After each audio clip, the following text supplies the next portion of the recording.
Hey guys, welcome to the Titanium Vault. I'm your host, RJ Bates. Today I'm sitting down with Josh Culler. How you doing, man? Man, I'm doing good. Thanks for having me on. I'm excited to be on the show here. There's been some legends on this show, dude. I Right, can't believe right. I'm here. I have been blessed to have some amazing guests, and I'm excited to have you on because we're going to talk about something that I'm pretty passionate about. So much passionate about that sometimes some of my partners and friends and family give me a hard time about it. But real quick before I spoil that, tell everybody what it is that you do in the real estate investing realm there. Yeah, absolutely. So I think we're going to go a little bit into my background here after this. So let me just talk about what I currently am doing. Yep. Again, Josh Culler, again, appreciate you having me on, RJ. I've been listening to the show for a while now and a lot of really cool people that have been on the show.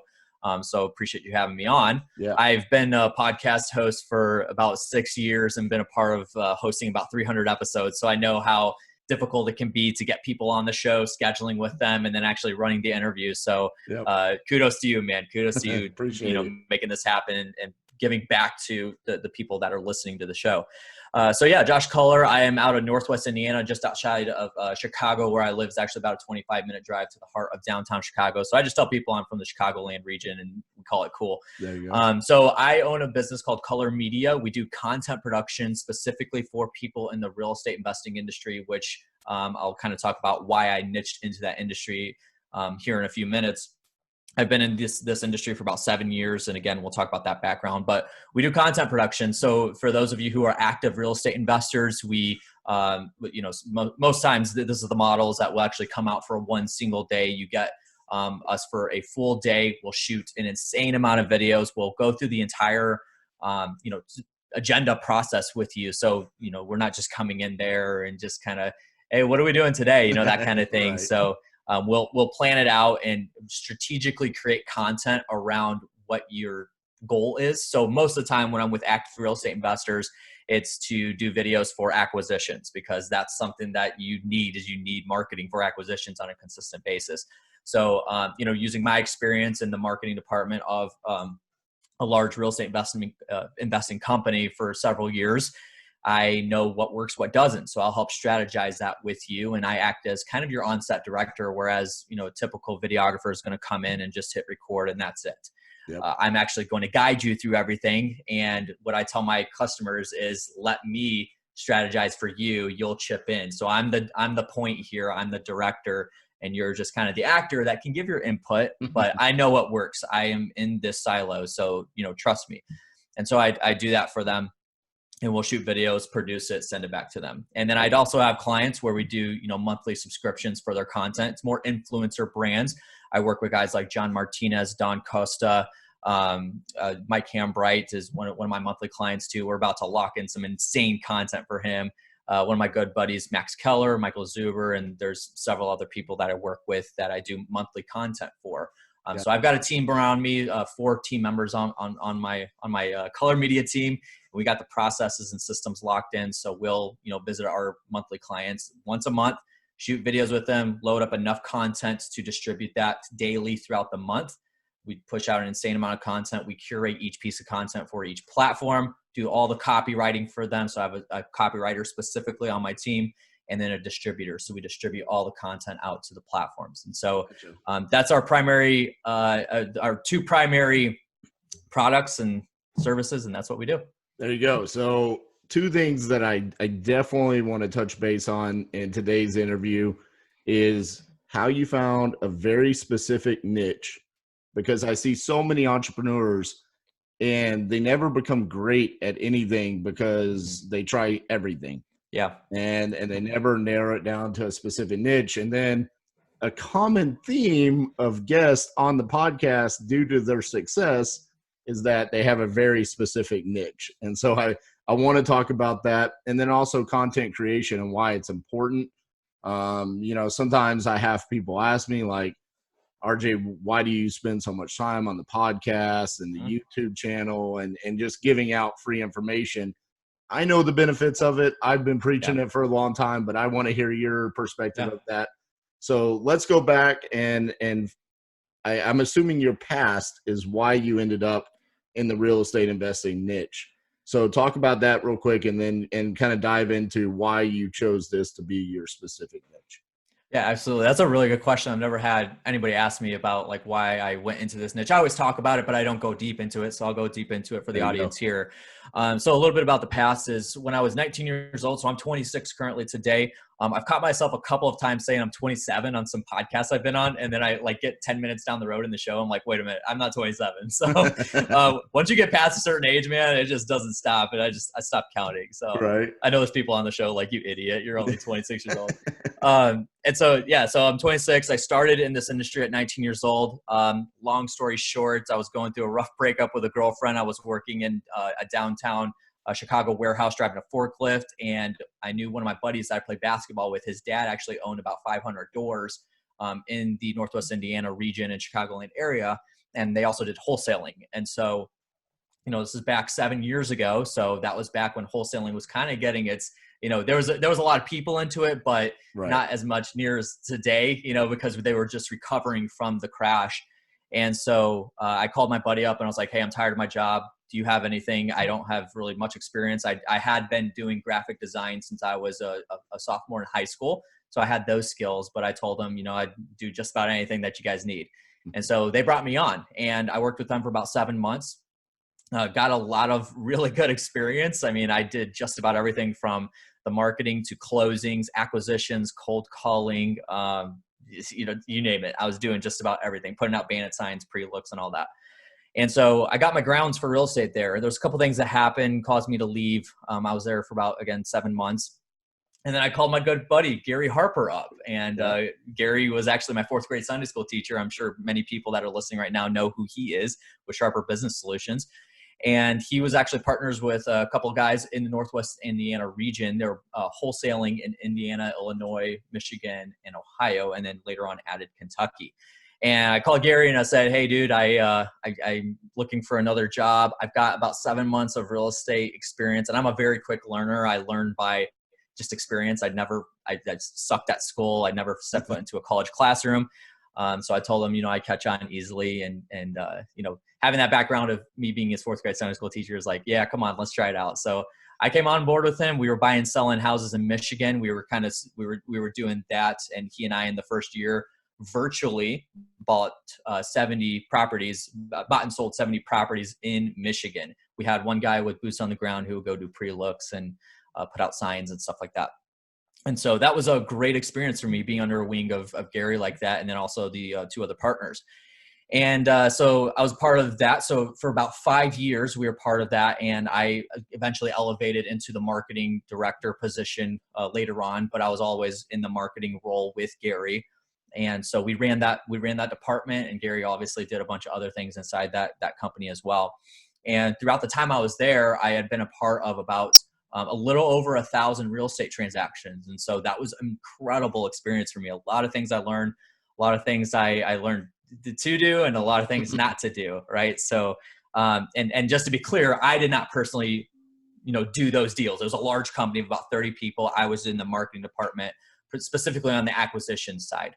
And so, but I was still a part of that many deals, and it was again, great experience. And so were you helping out with like direct mail and cold calling and things like that, or what were you? Everything, man. We back then, you know, trying everything, and again back then. So I can't take credit for all the deals that we acquired too, because that was back when HUD was hot. So the team we had in the acquisitions department were putting in, I don't remember the exact number, but it was like 17,000 bids a week. It was insane. Wow. But we were getting deals left and right. It was just plentiful. I mean, there was an insane amount of deals on HUD back when it was hot. And we're talking, you know, 3 to 4 or 5 years ago. So, but the marketing department did bring in a very large chunk of those deals as well. So yes, we were doing A/B testing on everything because, you know, everybody was putting out bandit signs. Everybody started doing Craigslist postings. And when I first started, Craigslist was like, that was the place you put your deals, and you would get offers almost like right away. So things changed, things evolved over time. And so that was kind of what my job was, is to learn those. You know what though? What an amazing experience for you though, because so many people as entrepreneurs, you know, we don't get the opportunity to do all these A/B tests and figure out what's working because we're on very strict budgets. Yeah. especially when we're first Right. getting started. It's like, hey, I only have $5,000 for marketing. I can't run the risk of this Yeah. campaign not working. I have to go find a deal with this. And so, what a great opportunity for you to be a part of a larger organization. I just recently interviewed Justin Peters, who's here local in DFW, and he talked about his experience working with New Western Acquisitions. And it was the same thing where, because he was a part of a larger organization, it wasn't all on his shoulders. Sure. He got such a great experience and then was able to go start his own thing. So, Mm-hmm. with that experience, how did that correlate into you starting a media company and doing videography and things like that? Yeah, and one thing to add on to that is that, you know, like the company we were all a part of, we didn't have an unlimited budget either, because we Right. were, you know, we wanted to keep our overhead low, even though later on it ended up being high, and that's kind of what led to the split of the company. But during the time when Gary and I were running the marketing department, we didn't have an unlimited budget. It was a lot more like caveman marketing than anything. I mean, it doesn't cost anything to put Craigslist postings out. Right. It costs very little to put band insides out and strategically place them somewhere with the right messaging, the right color, colors that you're going to go deep into color theory with. Right. It doesn't cost much to send out direct mail back then. Right. It doesn't cost anything to add people to your buyers list if you do it right, if you're networking with people, where we were going to, meetups and stuff like that. And so that's the thing is I would challenge you. Don't think that when you're doing marketing that it's going to cost an arm and a leg. Find out ways not to skirt around like the things that may cost, but find out other ways to do marketing, because, and I'm not saying do like one of everything. You definitely don't want to do that. I always tell people pick like 2 or 3 things that you want to go really deep into and maybe spend a good chunk of change on it, and then add 2 or 3 things, maybe every 6 months, in order to, make sure that you're not a one-trick pony when it comes Right. to your marketing. So just kind of elaborate on that. So yeah, I have always been in media. So even though I have my real estate background, that gave me kind of the niche and the network inside of this industry. And I've been doing media since I was about 15, 16 years old. Like I said, started with graphic design, then picked up a camera when I was about 18 years old. And then just kind of went from there. And again, I'm a self-taught person. Everything that I've learned has been just me nose down and, watching YouTube videos, being resourceful, purchasing courses on like lynda.com or Udemy, and just learning Premiere Pro, After Effects, and everything that I needed to learn about cameras and everything. And still learning today. Right. So that's what I did. And so I picked up those skills, used those throughout the time I was in the real estate. So we were doing videos of, when we would purchase a house, I would go out. That was back when drones kind of got their start, where it was still legal to fly them without needing a permit, because, people didn't know what they were. They thought they were just, one of those RC like things that you just take out with no camera on it. So I would go do drone shots of the houses and, photos of the houses and whatnot. And so that's kind of where I learned that, and then was able to couple that with all the marketing strategies we were doing. And so during that time, I kind of developed the want to for branding. And so my graphic design background kind of started me into branding and designing brands, designing logos, and going deep into color theory, font allocation, and all the aesthetics of the brands. And so I built several brands kind of on the side as a side hustle. Wasn't married yet. We actually just got married a year and a half ago or so. So I wasn't married at that time. So I had a lot more time on my hands. I don't even remember if I was dating at that point.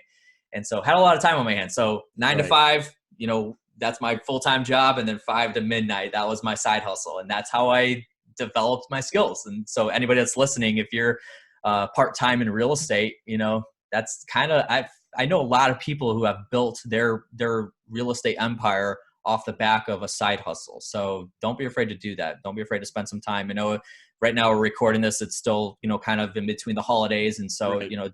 Yesterday was Christmas Day and I was working some. I just wanted to be productive. And I even told my wife, like, I feel terrible, like not wanting to work on Christmas Day. So I did a little bit, right? But that's the thing, like build it on. What's your passion though? You have a passion for your company and for your skill set and Yeah. what you're wanting to do. And I mirror Yeah. that with everything that I want to do. I'm at the point now where, entrepreneurship is going to be what I do for the Yeah. rest of my life. Mm-hmm. There's no going back and ever working for someone. And so I always just find whatever I'm passionate about and what I don't mind spending my time doing. Mm-hmm.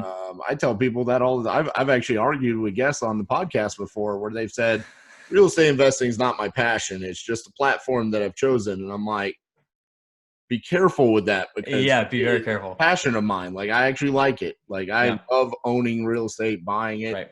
things like that. So that's cool that you found this passion about yourself. And that's funny because we were just talking about that before we got on the show. And I told you specifically, like, and you were asking me a little bit about my background. And I'm like, RJ, I don't even like real estate. Like, I don't like real estate. You know, I like the marketing. I like the graphic design. I like the video, the content, and all that. Yep. But kind of going back into, I went off on a side trail there, but kind of going back into how I got niched into this is, you know, I developed into branding as a side hustle, and then I was doing video for people. And then over the course of a couple of years, we kind of built this mastermind called Good Success. And it was myself, Gary Harper, Kevin Hansberger, Tom Olson, and then Wayne Schaefer. And then in late 2017, we decided to split, and it was a mutual thing that people just, you know, three visionaries, they just wanted to do different things. Right. They had different purposes and visions. So they decided to part ways mutually that way. I'm still doing business together as well. So that's awesome. So they did that. I went with Tom Olson, who owned Good Success, and ran that mastermind for a little bit of about a year and a half to 2 years. And then all the way up until March of this past year, and March 2019. And so I kind of was always doing this on the side. And then it got to a point where I was bringing in so much revenue, but also, you know, clients that I wasn't marketing to. They kind of knew what I did. And it was the power of my network. And then I got enough steam to be able to go full time into this. And so now that's what I'm doing. And I only do it for real estate investors. And that's kind of the reason why I niched in this, because of my background, because of the network that I built. And that just goes to show you the power of your network. And I've done stuff for some absolutely incredible people that, you know, they're my biggest cheerleaders. You know, when you got John Martinez, who I do stuff for pretty often, right. You know, make one Facebook post and giving me a shout out. And then I bring in like 20 leads off of that. And I've had to stop saying yes to people. That's an incredible thing, but it just goes to show you build relationships. And that's kind of the, you know, that's the back that I built my business on, was the network that I built, because, you know, I'm naturally an introvert, and that's something I had to get over very quickly that I wish I would have gotten over earlier, but glad I did at this point. And so that's how I did it, niched into this. And then I actually eventually kind of shelved off doing branding. So I don't even do branding or graphic design anymore. It's not lucrative enough. And Gotcha. You know, those clients, I love those clients, and I've done some incredible looking brands. But the clients that I work with to do content marketing, it's just something I'm, again, more passionate about than anything. I absolutely love it. And so that's what I chose to do. So that's all we do now is content marketing. There you go. So I'm going to give you a compliment that you're probably going to disagree with, but I have to say it because from my perspective, and I'm just going to be completely upfront with everyone that's listening right now, I have not hired any of these people that I'm about to name, but I'm in the minority of people that are in this industry that are looking to hire people to build their business, to learn from. There are 3 people in this industry that I think have found a niche for themselves. And it's almost like you're literally just running rampant through the whole industry, just grabbing people from across the country. And that's John Martinez, Gary Harper, and then yourself. The 3 of you have found a way to be in the real estate investing industry. Obviously, Gary previously was a real estate investor, but he's not anymore. He's just coaching and doing the things that he does. John Martinez obviously was on a couple of weeks ago, and he does sales training, and you do the content. And I'm so amazed by it as an entrepreneur, in the fact that I'm sitting here and I'm like, y'all really don't have a ton of competition. Like you're just going around. Like I'm friends with you on Facebook, and it's like, I feel like every day I see you, you're like, I'm going to travel to Florida today. And then next week I'm going to California. It's like new client. And it's amazing for you guys. So let's talk about content marketing, because this is something that I'm pretty passionate about. I enjoy. Again, it gives me passion. Um, what what is that when you say you're going to a client and you're doing content marketing for acquisitions? What does that look like, and why should people be doing that? For sure. So before I get into that, I kind of want to again expound on what you just talked about with, and I appreciate you. Like that's a heavy hitter lineup. I don't belong in that group of those two other guys, but I mean that's a huge honor. Both clients of mine, and obviously, like I said, Gary is like he's my main mentor. Is one of my best friends on the planet. So I appreciate you saying that, but that means a lot. I think that one thing that actually both of these guys told me when I was going into this is um, I first heard it from Gary. He didn't say it exactly like this, but John Martinez said it exactly like this. Gary kind of like, went around it, but in a different way said it. The riches are in the niches. And that's kind of what I thought about. And even, when I decided to stop doing the branding and just go specifically into content marketing, I was kind of, and I used the term earlier, like I was kind of scared because I'm like, do I just want to be a one trick pony? But then I realized content marketing is like, there's a million things inside of content marketing. Right. There's video, there's social media, there's podcasting. I mean, there's a lot of different things inside of content marketing. You can build email newsletters and build, your entire website's built out in content. So there's a lot of different silos inside of just content marketing. And so I found a blue ocean, which if you guys have read the book Blue Ocean Strategy, just like Gary did, just like John Martinez did. Now there's always people out there there's always going to be somebody out there that does what we do, but there's not always going to be somebody that's exactly like us, right? So I have my own experiences. I have my own skills and expertises. And, to be truthful with you, I'm not the best videographer. Like I'm not the best video producer. I'm really not. The reason why people hire me and they bring me on is because of my experience, is because of the portfolio that I have, the people that I've worked with. And, and that's what I tell people is like, it's not because I'm the best at what I do. I just decided to niche and I'm really good at building relationships and I know the industry. That's why people hire me.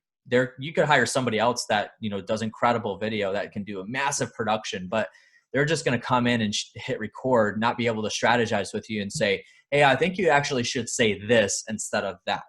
And that's what guys like Gary and John Martinez can bring to the table too, is because they've both been a part of real estate investing prior to their careers. John was a part of a couple of teams doing acquisitions, and then Gary invested himself, got slapped in the face from the crash in '08, and then was obviously a part of this company that he hired me to be a part of. But we found this blue ocean. So I challenge people, like, try to find something that, and obviously if you're a wholesaler, like that's going to be tough, but that's kind of going to segue into what content marketing is find something different that you can do as opposed to somebody else. Maybe it's the way that you actually message, create your messaging in your marketing. Maybe it's the way that you actually run your business, the operations of it, the ease of working with a seller or something like that. Find a blue ocean niche inside of this large industry that you're a part of, and find something different that you can do. That maybe it's not an ocean, maybe it's a pond, right? something small that you can do and tweak in your business that's going to elevate you above the competition and give you just enough edge to, squeak out. So you're not having to, get into these bidding wars with people, which, you've got these newbie investors coming in, spending way too much for properties. And then the experienced investors such as yourself, it's like, I can't pay that. Like, I'm not going to pay that because it's actually like the numbers don't make sense. Yeah. That's actually the conversation that I have more than any other conversation with investors nowadays is, you're seeing it incorrectly. And it's because of the nature of where we are in our cycle. Yeah. Mm-hmm. Going to go away here pretty soon, but I want to go back to something you just said. I want to pick on John Martinez for a second here, and let's do it. and here's the thing: if you haven't listened to my interview with John Martinez, go back and listen to it, because obviously in that interview I'm very complimentary of him. I love him. I think he's one of the best in the industry, but I do have to pick on him a little bit because there was a moment where it dawned on me. And I started asking questions, and I was like, you were talking about you're not the best videographer in the industry, right? But why do people hire you? I started asking questions, and I was like, why is everybody listening to John Martinez? Has he ever bought a house? Like, has he ever actually gone into a house and used these skill sets for his own company? Now, in my interview, I did find out he has done it for some clients, Right. but it's funny because he found this niche, and what actually sold him is he taught one person and it worked. And so that person told somebody else. Yeah. And then it just spiraled out of control. And that's what's happening with you right now. Absolutely. Is that no one's sitting here and saying, dude, Josh Culler is the best videographer in the world. It's, hey, Josh came down and made some amazing videos for my company. And he told me what to do, because why do people not do content marketing or create content, right? It's because they struggle with knowing what to talk about. Yeah. Or what to say, or where to do it, or what equipment to use. Yep. And then a lot of times it's, who do I even hire?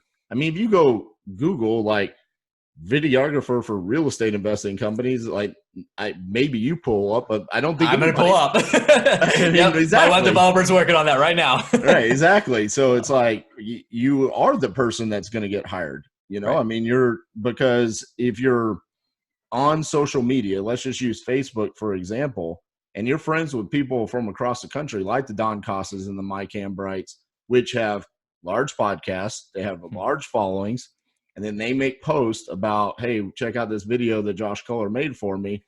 I mean, yeah, you're immediately going to get the phone ringing from people like me saying, well, if Don Costa's doing it, I have to do it as well. Right. Exactly.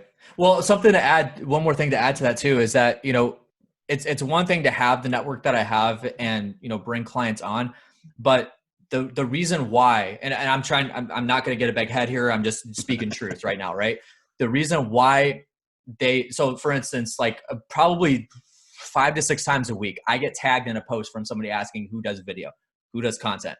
And a lot of these people I'm having to say no to, because I'm at this like, you know, ceiling right now that I got to break through and delegate some more things. But regardless, like getting tagged in these posts on Facebook of, you know, people asking who to hire for video and for content. And I get tagged by, you know, Don Costa, Mike Hambright, you know, Stinson with Investorbase as well. And then, you know, Gary and John tag me all the time.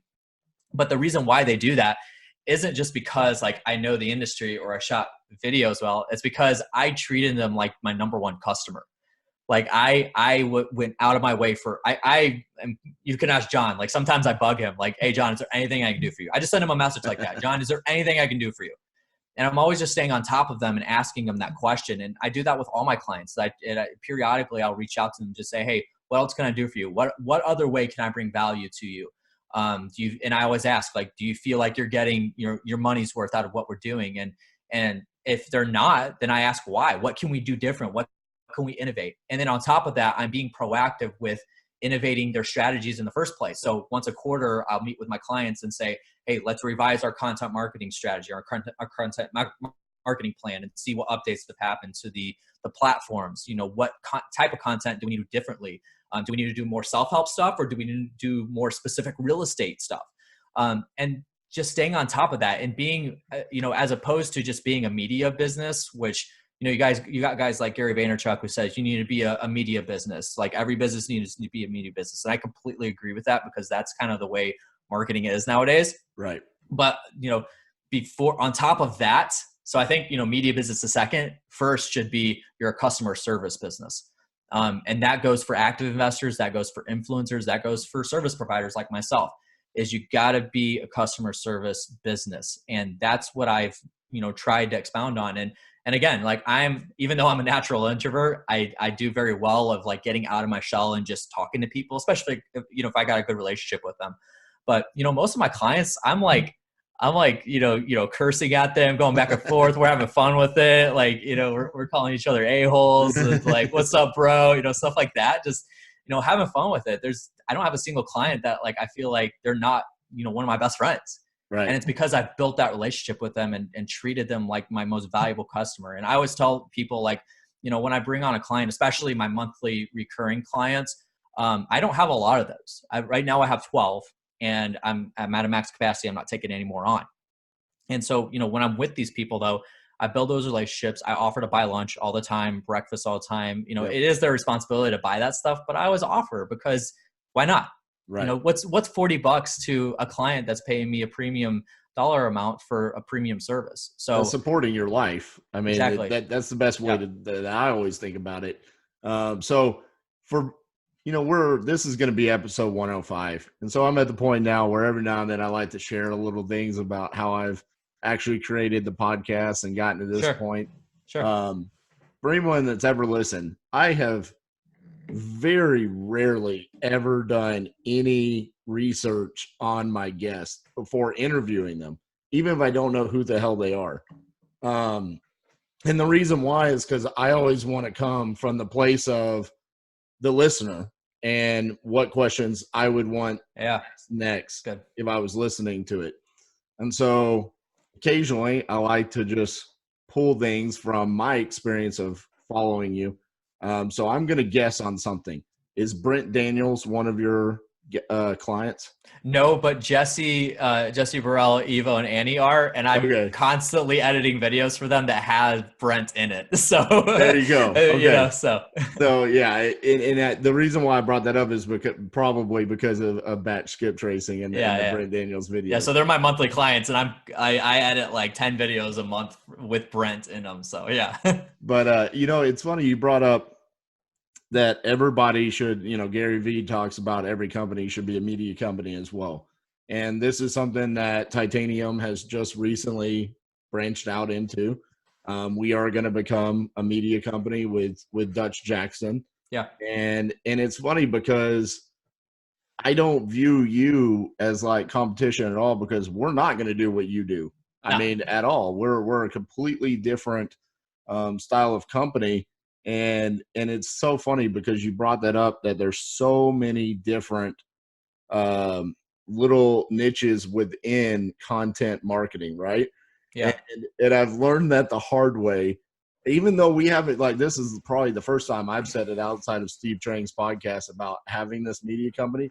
I've had people reach out and ask like, hey, will you do our Facebook posts for us? Will you do Instagram? Will you do this? And I'm like, whoa, hold on.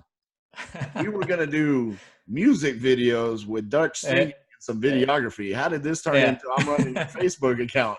Right. Like, no, that's not what we're going to do. I'm like, that's not even remotely close. So what is it that Culler Media does for its clients? Sure. Yeah. So we kind of went off on a couple of rabbit trails there. So let's talk about what content marketing is. And first of all, Dutch does some badass stuff. So I consume a lot of the content that he puts out. He's a cool dude. I met him at Wholesaling Live because Wholesaling is one of my clients, and Elizabeth and Charles there. And I met him. He's a cool dude. And yeah, absolutely no competition. Like, and honestly, like the thing is like the abundance mindset, right? I mean, we talk about this all the time. Like, I've been on multiple shows. I've interviewed multiple people that talk about abundance, and truthfully, when you watch people, like, their actions are going to show if they have an abundant mindset or a scarcity mindset. Yep. And for me, like, it's natural for me because I'm a competitor. I played sports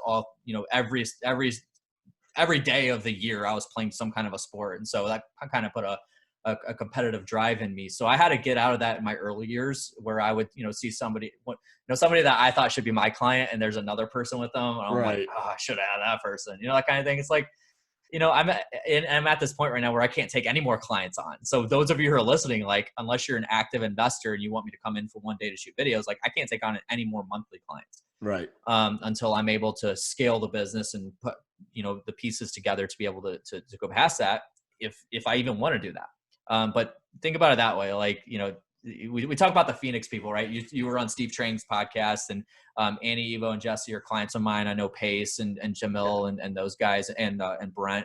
And like, they have like such an abundant mindset. It's crazy. Like, they're like best friends, but they're also competitors, and they don't treat each other like competitors. It's crazy to think about that. So. Yep.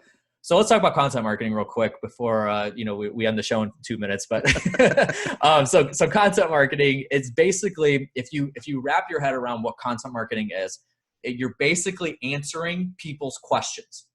That's all it is. That's all it is. You're answering questions that your customers have or would potentially have. So let's talk about an active real estate investor. I've got a list of about, if you guys want, and if it's okay with you, RJ, for your audience to email me, I've got a list of about 50 topics that you could do if you're an active real estate investor, and you'll be able to pick from those and kind of spark some ideas. But there's research that you can do. There's some platforms that you could go on. Quora is one of them, and just search the key phrase like "sell my house," stuff like that. There's a platform called Answer the Public that you go there, and it gives you a whole diagram of some questions that you can ask and do content around. And that's all it is. That's all content marketing is. And so if you're an active real estate investor, you might do a video, you might do an about us video and who we are, but focus on bringing value. One video that I always have people do, and there's tons of other examples I give, but one that I always have people do is the pros and cons to selling to a real estate investor over a realtor. Yep. What are the pros and cons between the two? And you don't talk about your business until the very end when you give a call to action. Like, hey, if this is something that you're interested in, and you see the pros in selling to an investor, go to our website, fill out the form, blah, blah, blah. But focus on bringing value and build your framework of content marketing around answering people's questions, but inside of those answers, delivering value, delivering education and information. What that does is it builds credibility, it builds authority, and builds relationships. We were just talking about relationships earlier. And the way you got to look at content marketing is it's your 24-hour salesman. When somebody goes online at 2:00 in the morning and searches "sell my house Dallas," what's going to pull up? Dallas is a very saturated market. So if you're going to stand out, you got to put out an insane amount of content and make sure that you're doing the proper keyword placement inside of your videos, and make sure you have closed captions and the meta tags and all that stuff that goes into it. But that's the thing, is like, if your video pulls up, is it going to be, hey, I can buy your house, call me? Or is it going to be, hey, you're going through a divorce and you're going to end up with a property, here's your options. Right. And that's delivering value to people that automatically builds a relationship with them. And that video is your salesman that they talk to at 2:00 in the morning. They're going to wake up, they're going to go back to sleep, wake up at 8:00, give you a call and say, hey, I saw your video. It delivered some value to me, gave me really good direction. How can I make this work? And that's the typical progression of what content marketing does. Focus on delivering value as opposed to advertising, which advertising is directly relating to your business and what you can do for people. Focus on them, not you. Right. It's so funny you bring up like the topics that you can use.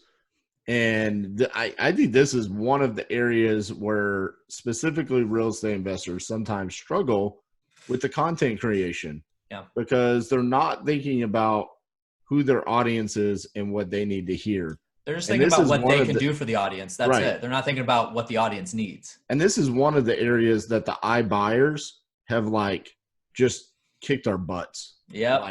Straight up. Yep. I go on to Open Door or Perch.com or one of those. Look at their FAQs and their content. Dude, all that. It's right there. It says, here's the benefit of selling to Open Door compared to selling on the retail market. Right. And it's super simple. And the reason why I know this is because I just sold a house to a new iBuyer, Perch, here in DFW. So what did I do? I went onto their website to learn about their process. Mm-hmm. And within 45 seconds of being on the website, I knew the difference between them and Open Door. Yep. And I was like, oh, I'm actually going to net probably $4,000 more to sell to Perch than Open Door. I'm going to go with them. Yeah. And who did you talk to? Nobody. Exactly. Just the content that was on the website. And that's the thing too, RJ, is that people think that, and it's true, but people primarily think content is video. It is. Yep. It totally is, right? But content is also what's on your website. Anything that comes out of your mouth in marketing is content. So if you're talking to a seller on the phone, that's content. So look at it that way. It's also the type of content that you put on your postcard. Yep. Like when you send out a postcard, instead of listing all the things that, all the types of sellers that you can buy from, focus on delivering some value and say, hey, did you inherit a property? Here's your options. And then on the back say, we can help you. If you have any questions, give us a call.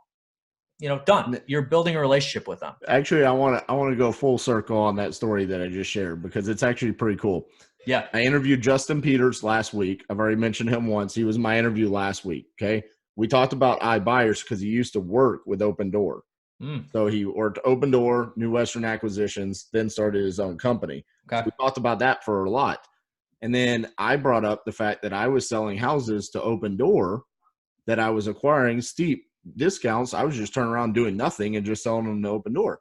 So then after like midnight, after I interviewed him, he's like, "Hey, dude, I forgot to tell you, I found this new one called Perch, and you should try them out."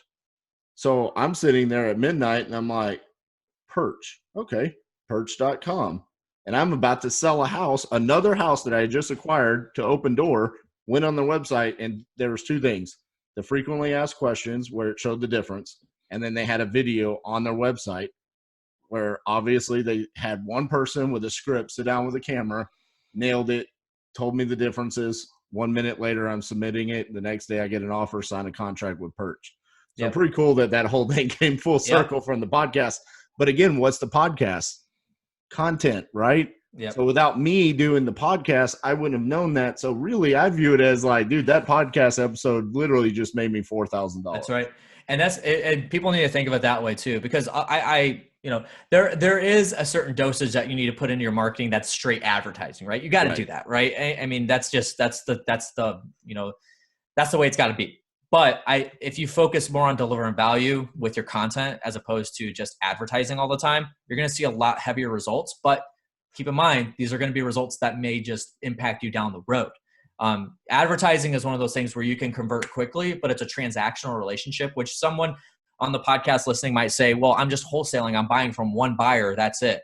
Okay, but who else are they talking to? They've got friends, they got family. They can, if you build relationships with them and you deliver value to them instead of just beating them up on price, and then they're finally like, crying uncle because their arms behind their back. Like, that's not building a relationship with them. That's just Right. forcing your hand upon them.